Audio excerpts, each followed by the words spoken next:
concentrated mineral drops ng Berwan Red Enterprises. Sadyang napakahalaga ng tubig sa pagdala ng mga sustansya at paglinis ng iba't ibang bahagi ng ating katawan. Ang tubig din ang gamit ni ng Peñafrancia sa kanyang fluvial possession. Dumaan ang panahon ng pandemya, naging tagline ng Team Ionic ang Don't Panic, There's Ionic. At ngayon, sa unang pagkakataon na bilang pasasalamat sa ating ng Peñafrancia, ay pinunang pasasalamat at sumali sa pagdiriwang na ito. Ang main office ng Ionic Mineral Drops ay matatagpuan sa mismo sa City of Naga. Ito ay nasa 3rd floor, RL Building, Panganiban Drive, Lerma, Naga City. Tubig at mga mineral, sagot sa kalusugan. Mabalos, ikasunod po iyon Camellia Home. Happy Camellia Day! Camellia has been in the industry for 45 years now.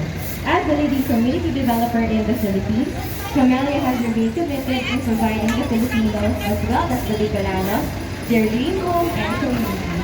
We are currently present in 4 areas of Bicol, namely Naga, Civic, Legazpi, and Sorsogon City. As Bicolanos, we are witnesses of how our lady of Peñafrancia has helped us in our daily life and even during the harvest time.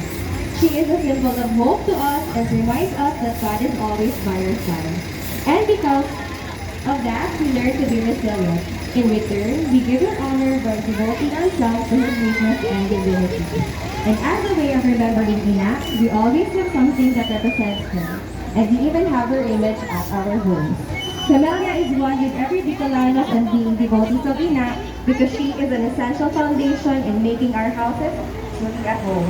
Just like how Ina inspired us for the longest time, Camellia is always inspired to build homes and communities that will last a lifetime.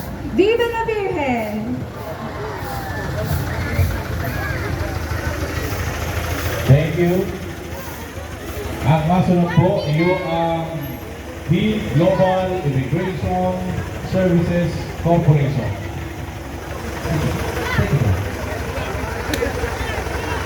Gaya ng pagmamahal at pagtulong ni Ina sa pag-ahon sa atin sa pandemya at iba pang hamon, ang